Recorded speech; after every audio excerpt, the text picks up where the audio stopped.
just want to ask, anybody has issues with question 4 or question 5? Yeah. Question 5, we got stuck halfway. So question 5 also need to go through. Yeah. Okay.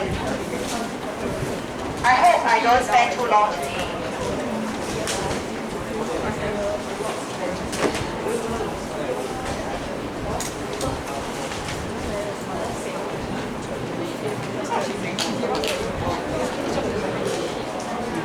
Okay, let's take a look at question 5 for exercise 5.15.3. Okay, we have y equals to ln x plus 1. Take note that the ln is on top of a fraction. It is not having ln at the side, okay, and then x plus 1 over x plus 1 itself. And then this is given such that x is more than negative 1. They will give such a condition because if x is actually equals to negative 1, alright, your denominator will end up becoming 0. Then the entire function here will not be solved. Okay? But of course, x being more than negative 1 might be actually for us to determine what is the range of value for x such that y is an increasing function. So they narrow it down for you, okay, to focus on x more than negative 1 only. Okay? Oh, sorry, I think they have this so that the ln function will also be defined. Okay? So anyway, let's just focus on the main task, which is to solve for the values of x such that it's an increasing function. For it to be an increasing function, first derivative more than 0, so we differentiate this one. Using our quotient rule, keep the bottom, differentiate the top. Minus away, keep the top, differentiate the bottom, which is a 1. Bottom square. So we have 1 minus ln x plus 1 over x plus 1 squared. Okay, so for dy over dx to be more than 0, that would mean that numerator and denominator either is both positive or both negative, such that the whole thing can be positive. Okay, but then we know that in the denominator it is surely more than 0 already because it's a square. So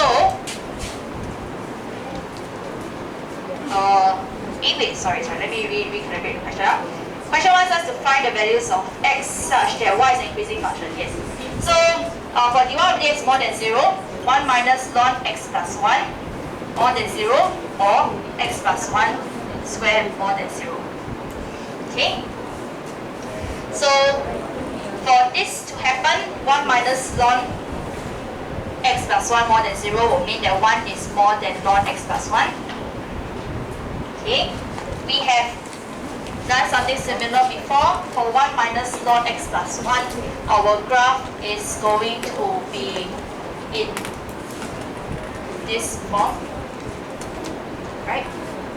When y equals to 0,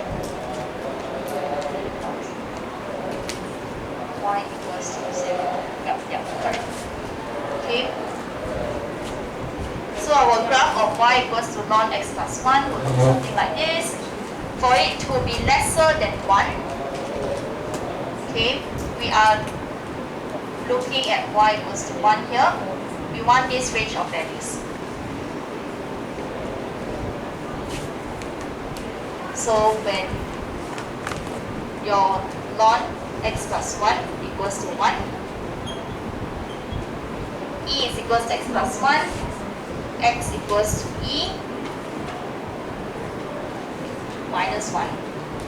So that means that this is e minus 1 and your x has to be less than e minus 1. Okay?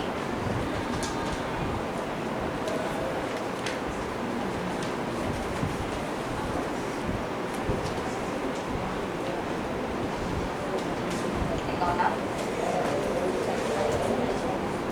Yeah. Then we solve the next one, which is x plus 1 square more than 0. So x plus 1 square more than 0, it is only when x is more than negative 1. Okay, because Okay, hang on. What am I doing? Sorry, my brain is not functioning. X plus 1 is where more than 0. It's a graph like that. More than 0. This is negative 1.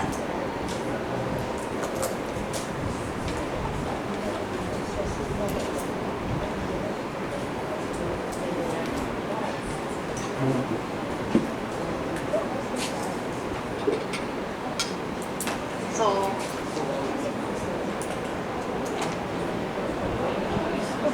how do I write this?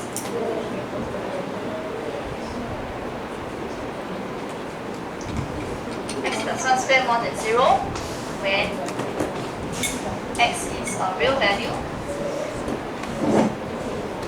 except x equals to negative 1. Okay? Because any value of x will give you the square to be more than 0. It will be equal to 0 when x is equal to negative 1, right? Okay. So now, since we know that x is more than negative 1, e minus 1 is actually more than negative 1. If you press that into your calculator,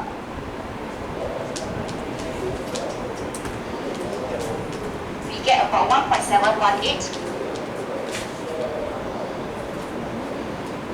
Okay.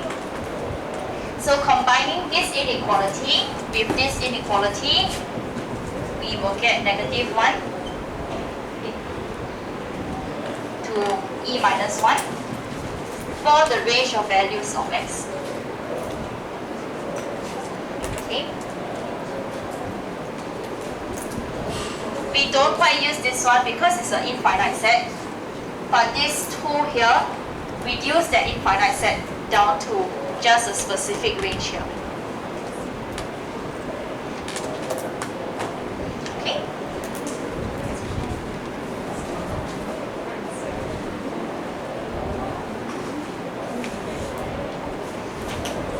Questions?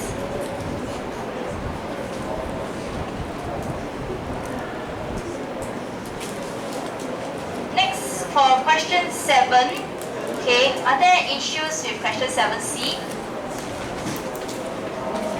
7c. 7c, you just solve it as per your usual differentiation.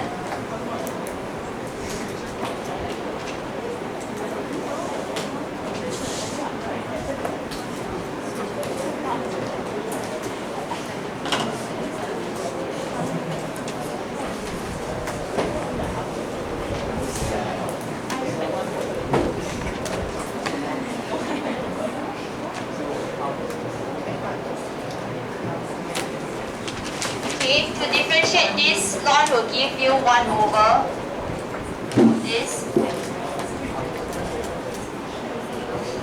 Okay. If you want to, then after that you need to multiply with this one, the differentiation of this, which is e to the power negative half x, and then negative half. Okay, so you will have negative 2, 3 plus e negative half x, and then e to the power negative half x. But we want things to be in positive index form if we could. You may want to write it in this manner.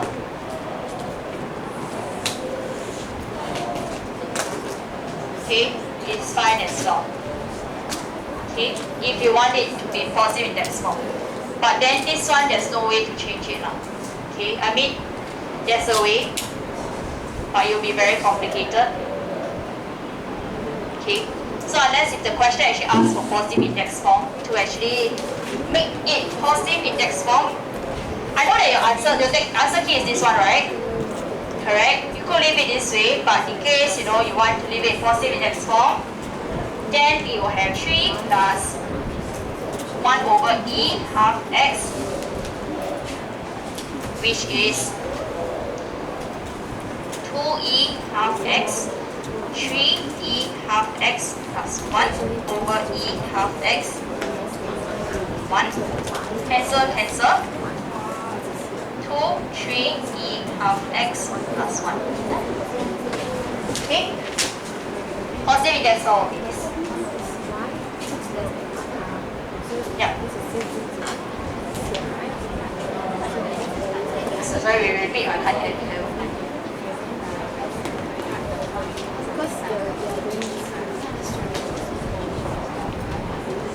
As in, this one put on top. It's equivalent, ma. Yeah. Do you think it deserves to be minus? You think you must make a decision yourself? Do you think it's fair to be minus, ma? You know that they are equivalent, alright? Then should you be minus any mark? Yeah, then you have the answer, what?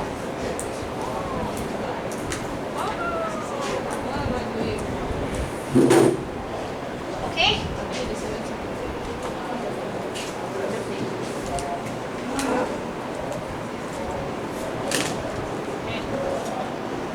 Next, this one, okay, we can't actually apply any laws as well. So to differentiate this,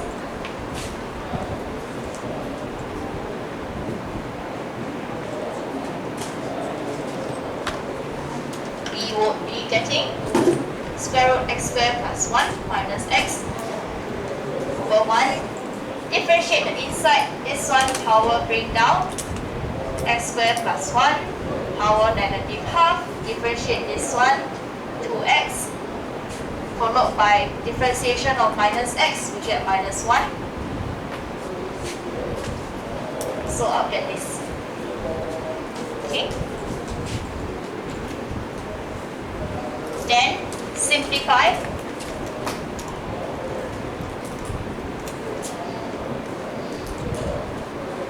This cancels.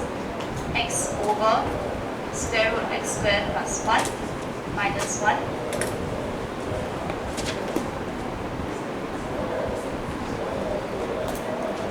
Okay.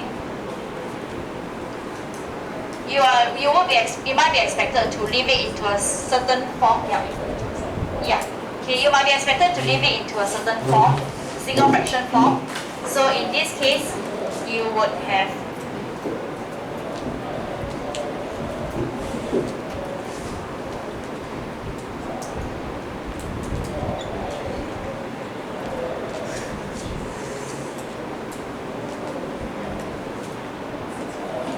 expressed in this manner,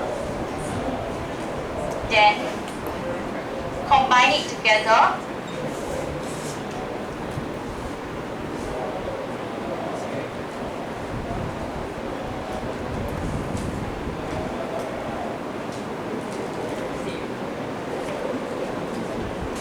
Multiply in, you will get x squared plus 1 minus away x.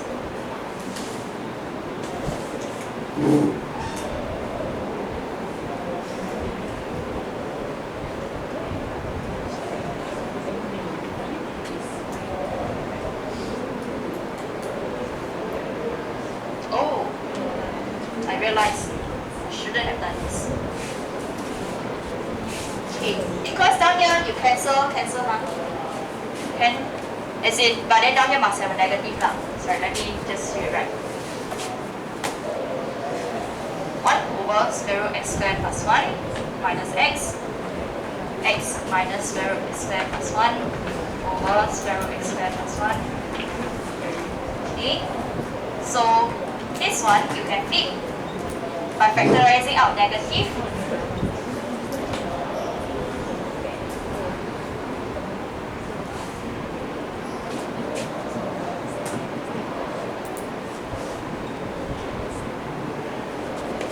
Then can cancel equals to negative 1 over square root x squared plus 1.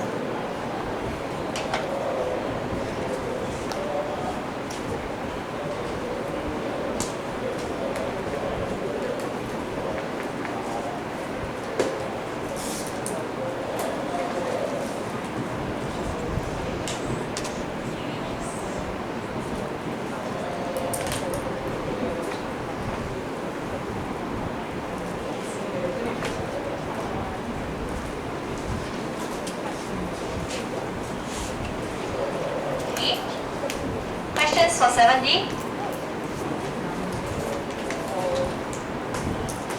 7e, to differentiate, you've got to simplify the ln first to make your life easier. Using your logarithm laws. Okay, so ln e squared plus, because now here's multiplication, then division minus ln 4 minus x.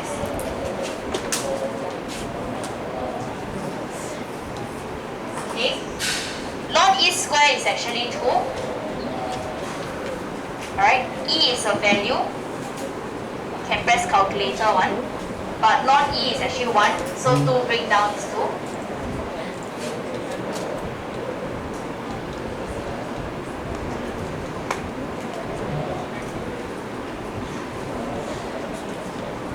But anyway, differentiation of 2 is 0. So we're looking at differentiation of 3x minus 2. So ln will be 1 over 3x minus 2. Then differentiation of 3x minus 2 is 3. Minus away. Over 4 minus x, negative 1.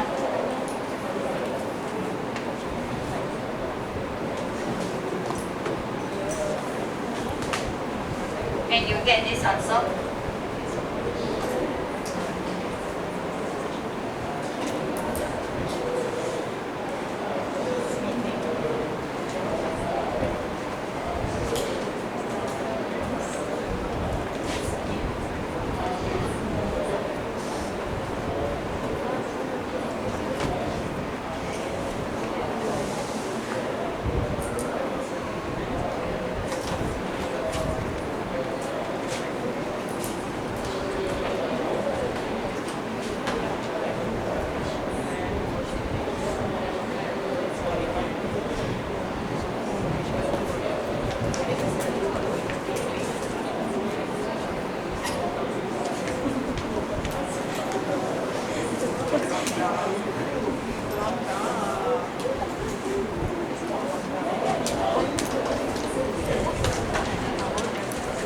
Okay.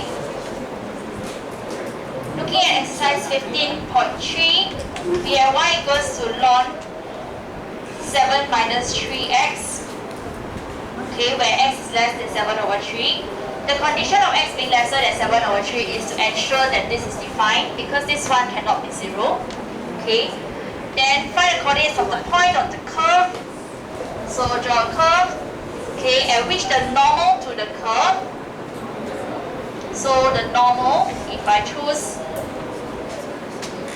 this point, tangent is like this, normal is like this, is parallel to the line 3y equals to x plus 5. So parallel. So your diagram should kind of look like this to help you understand the question. Okay, I hope by now at least when it comes to normal and tangent you are able to break it down already. So y equals to this, find the derivative.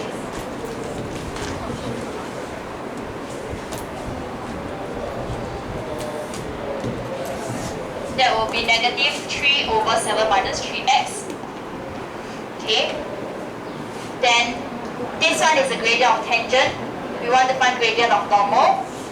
Okay, but since we don't have the point yet, so let's just leave it at this. Then we have 3y equals x plus 5. Okay, so with this, I can find out what is the gradient of this parallel line. So gradient of normal is 1/3.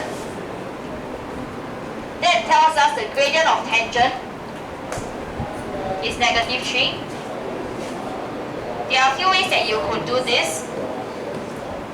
So long as you're equating the correct stuff. So gradient of tangent is negative 3, which is this one, because dy over dx gives us gradient of tangent. So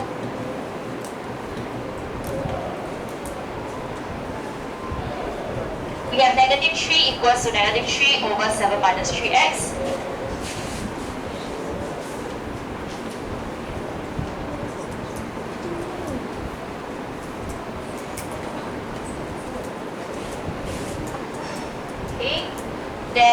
cross multiply.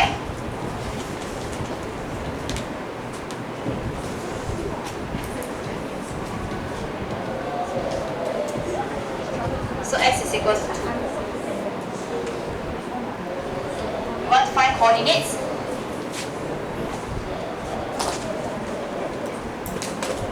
So 7 minus 6 is 1. Ln 1 is 0. Okay, so therefore coordinates is 2, 0.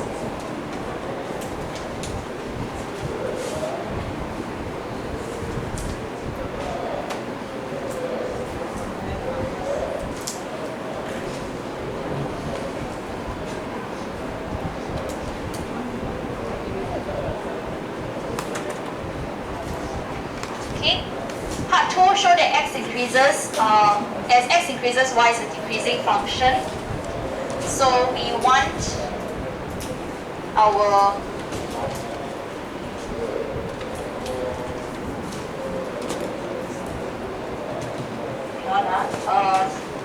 show that as x increases, y is a decreasing function. So we want to show that y is actually a decreasing function when x is actually less than 7 over 3. Question gave us x less than 7 over 3. Okay, so for the range of values of x, so that means from negative infinity all the way until 7 over 3, okay, we want to show that this function is going to be a decreasing function, which tells us that dy over dx needs to be lesser than 0. Okay, so for us to arrive at this being lesser than 0, I need to be able to prove that 7 minus 3x is going to be positive. Because only when negative number divided by positive number, then this entire part can be actually negative. Okay, so we will start with x being lesser than 7 over 3. This tells us that 3x is lesser than 7. Okay, so negative 3x will be more than negative 7 because you multiply by negative sign on both sides, inequality has to flip. You plus 7 on both sides, that will show us that 7 minus 3x is more than 0.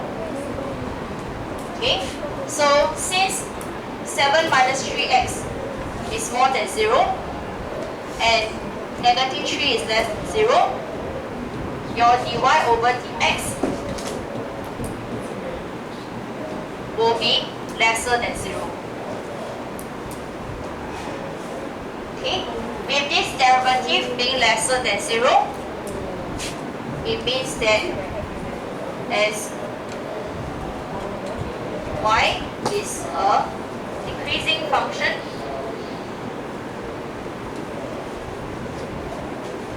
when x less than 7 over 3.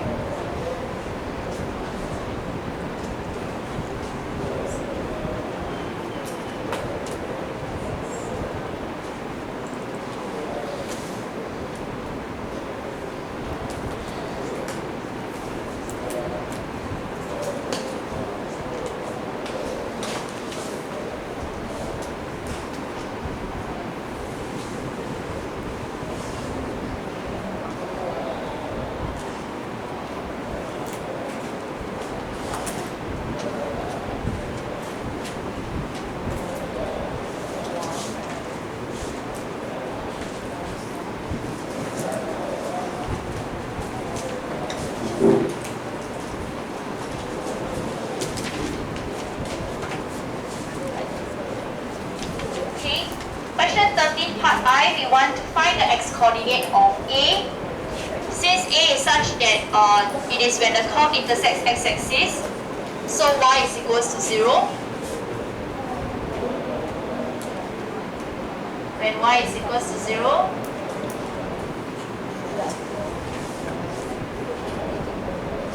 we have this.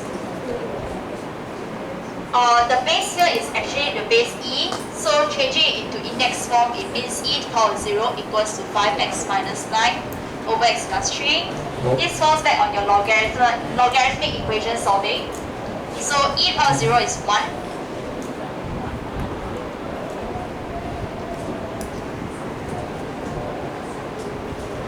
So x plus 3 is equals to 5x minus 9.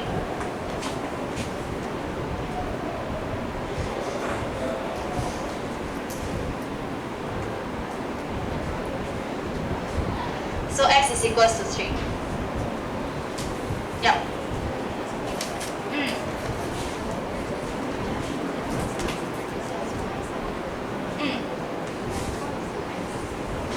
How is it that x is increasing? They give this condition that x is less than 7/3. So we are looking at the graph.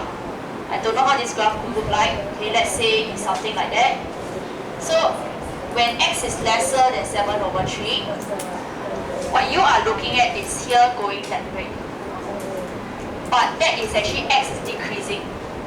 Question wants us to show that when x is increasing from left to right, your graph is decreasing. So maybe something like that. Yeah. So it's a matter of perspective taking. We are not looking at here to here. We are looking at from there to here. We don't need to address the fact whether x is decreasing or not. Okay.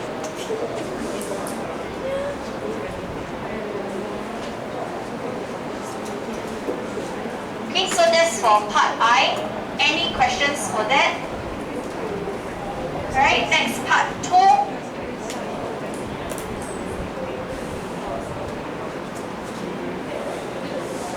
Show that the differentiation can be of a certain form.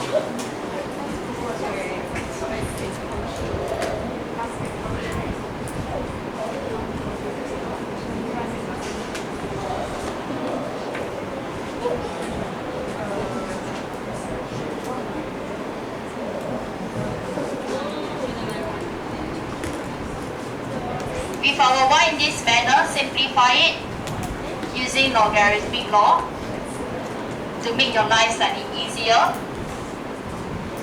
So we get 5/5x minus 9 minus 1/x plus 3. We want to combine it into single fraction. Multiply the denominators together.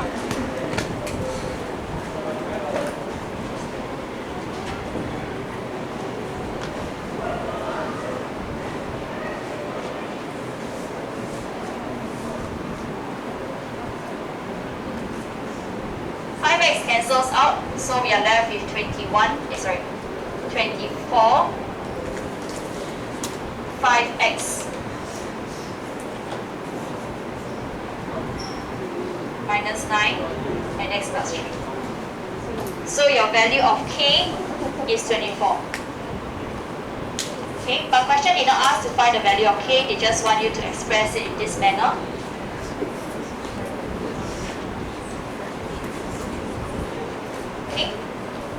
Questions?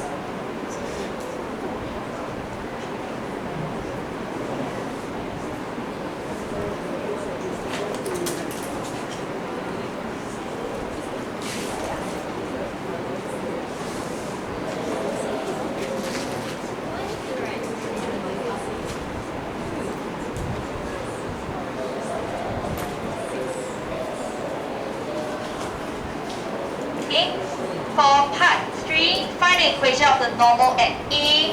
We got to determine the gradient of the tangent. So at A, which is the point 30, your dy over dx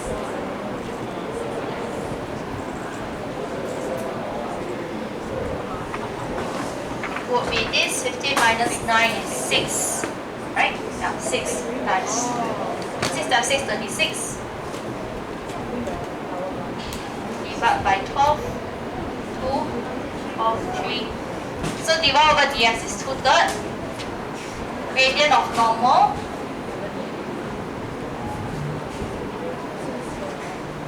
equals to -3/2. Equation of normal is y minus away 0 equals to -3/2 x minus 3.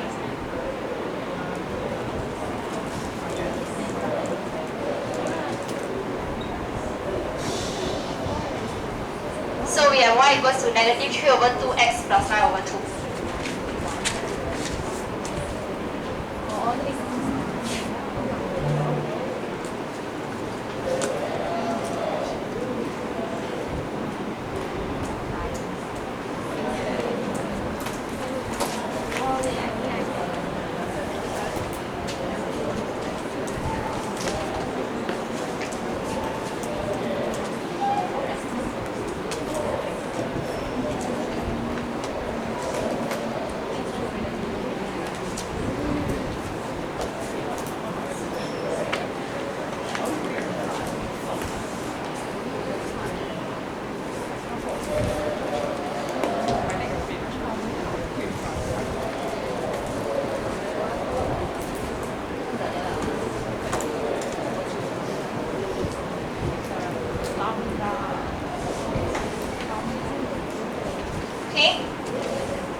we are given that the v speed, okay, is equals to lambda x squared ln x 1 over x. So this is a constant number.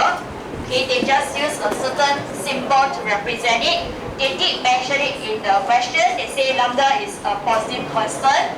It's pronounced as lambda. If you want to spell it out, it is spelled like that. Okay, alright. So lambda x squared ln 1 over x. I think in physics you have seen that, right? Okay, lambda sign.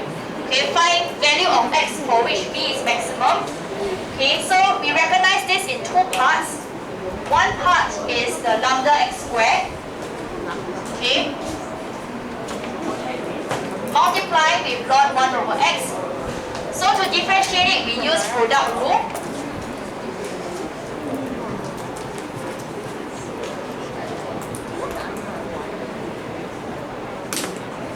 Okay, so we keep lambda x squared, differentiate ln 1 over x. Oh, sorry, let's maybe simplify this first.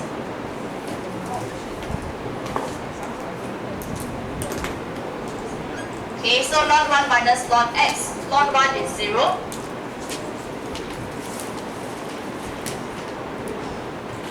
So that's negative ln x.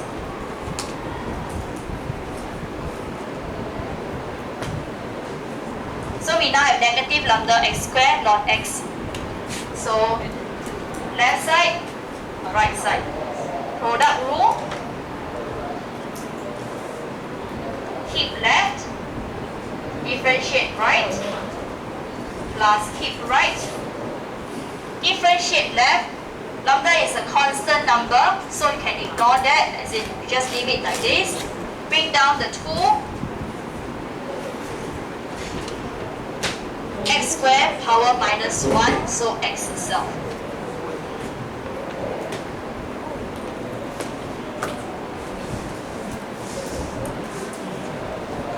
Simplifying this,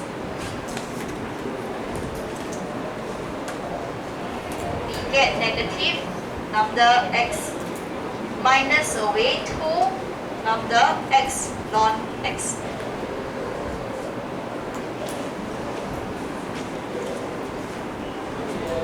Okay, we want it to be 0, so as to determine the stationary value, can factorize this. Take out negative lambda x, 1 plus 2 ln x. So when dv over dx equals to 0,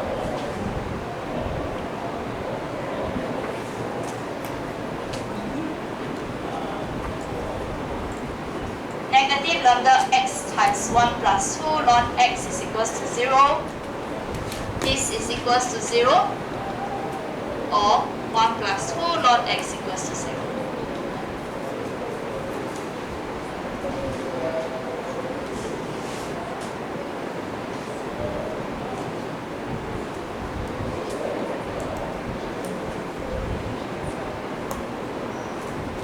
So change into index form, e to the power negative half equals to x. X equals to square root, 1 over square root e.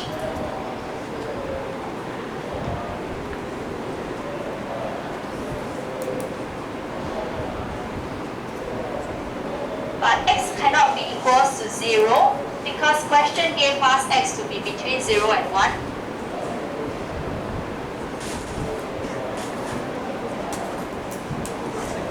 Given in question. So we are only going to be working with x equals to 1 over square root e.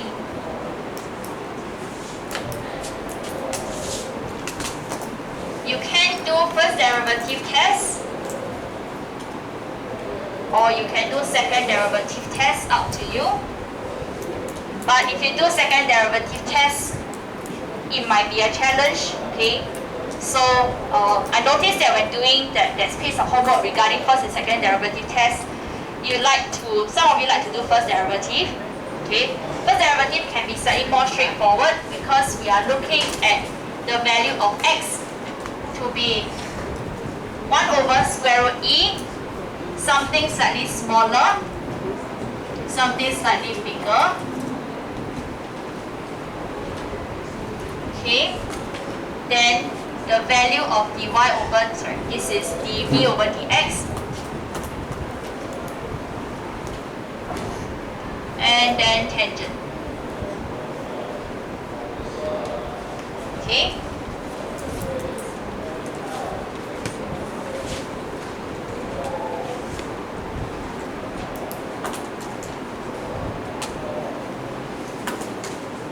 Square root e itself is about 0.60653. Okay, so you can consider maybe a 0.5.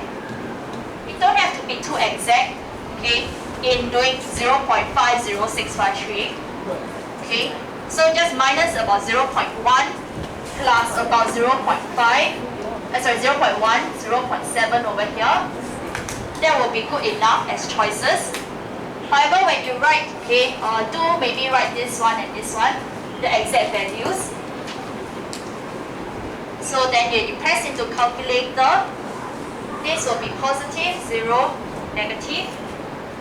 Tangent is in this manner. Therefore, it's a maximum.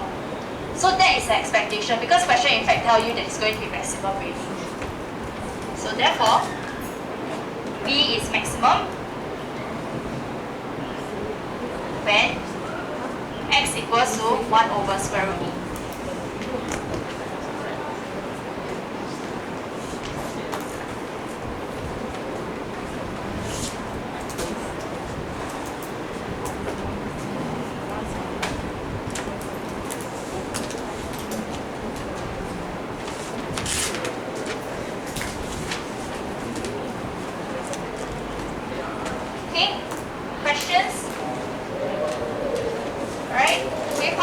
To the front. Yep. So I can't do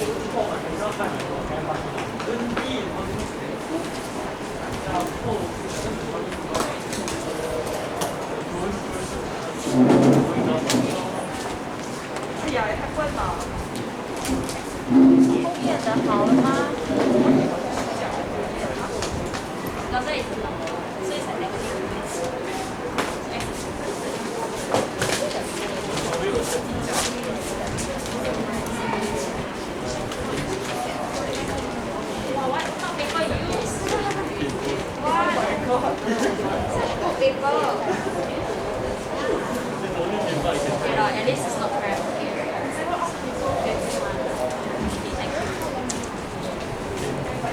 Let's show size 50.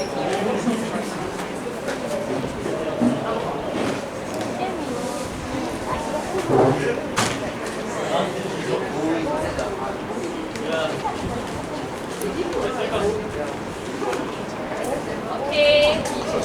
We only got 10 minutes. Let's just do very basic integration. Every minute counts now.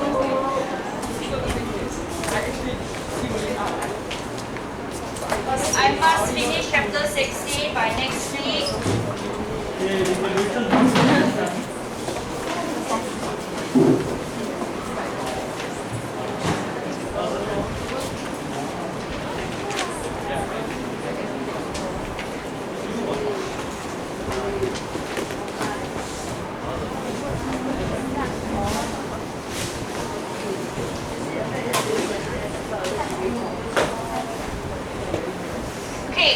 Indefinite integrals, okay, is what we're going to be looking at, and that's going to be what's tested for your mid-year exam. Okay, I mentioned briefly, integration is the opposite of differentiation. So when we did our differentiation, where we bring down the power and power minus 1, we will now do the opposite. Okay, so that's our very basic first when it comes to the algebraic part.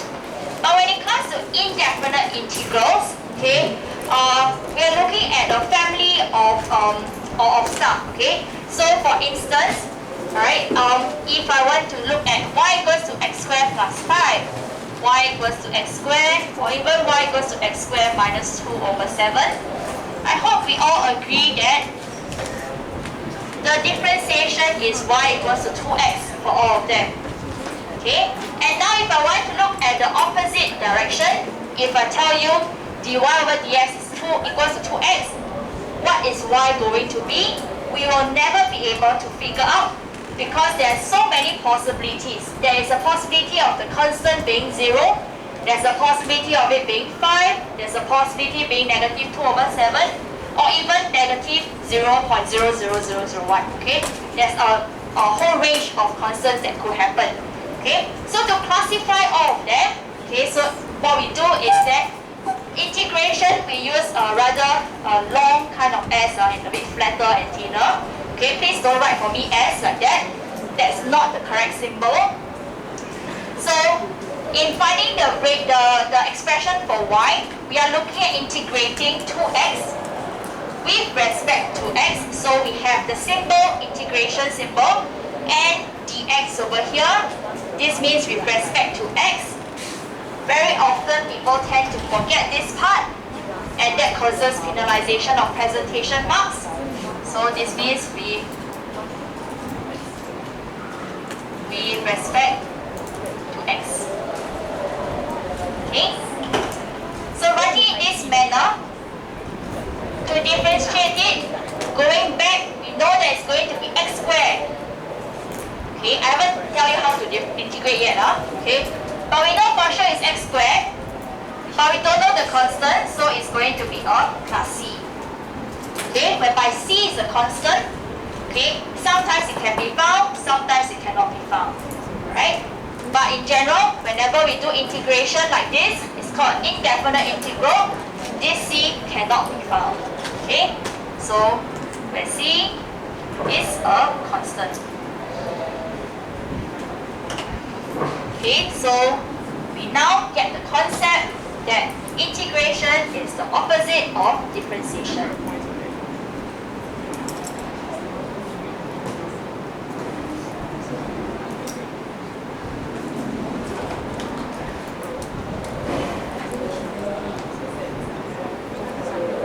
So, let me just introduce to you the power rule of integration.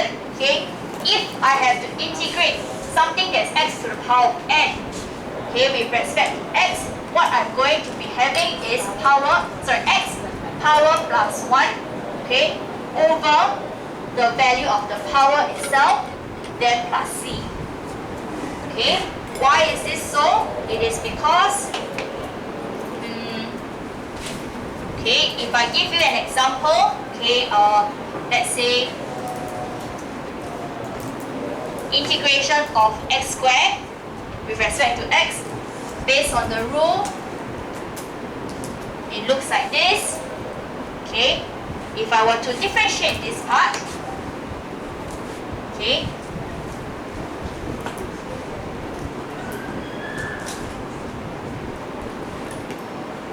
what I see from differentiation is that I will bring down the power 3, power minus 1 squared.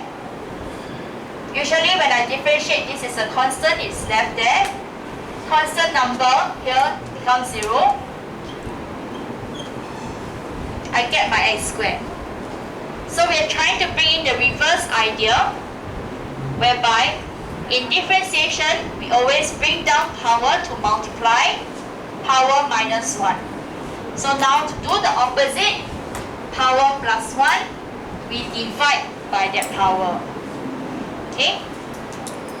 So that's the opposite idea, okay, of your plus and minus 1, and then also times and divide.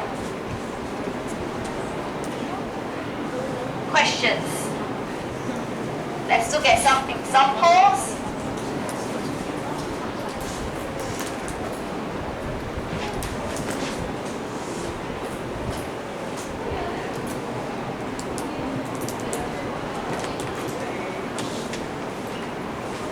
If I want to integrate x to the power of 4, that will be x to the power of 5 over 5 plus c.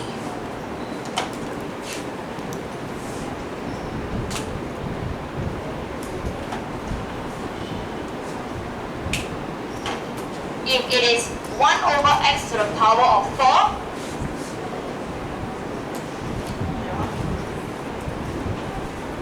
okay, this one doesn't match the form of this formula, what we will do is to re-express it as x to the power of negative 4.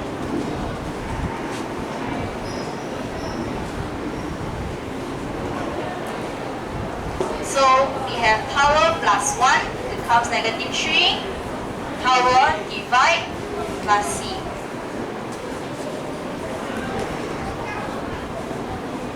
Left as positive index form, we have this. Okay?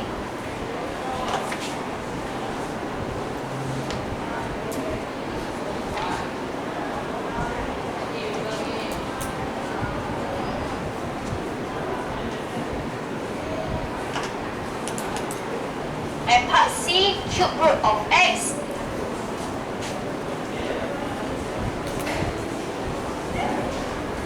Same thing. Change it into x to the power of 1 over 3. Power plus 1.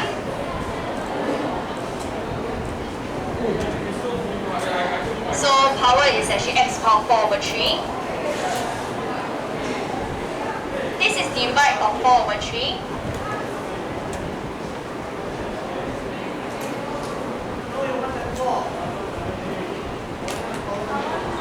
So we have 3x to the power of 4 over 3 over 4 plus 1. Plus c, sorry. Okay. Must always remember to put the plus c. Okay, because we mentioned that whenever we differentiate constant, it disappears, becomes a 0. We don't know whether the original function is there a constant value or not. Okay? I'll leave this to you to digest for today. Tomorrow we will continue.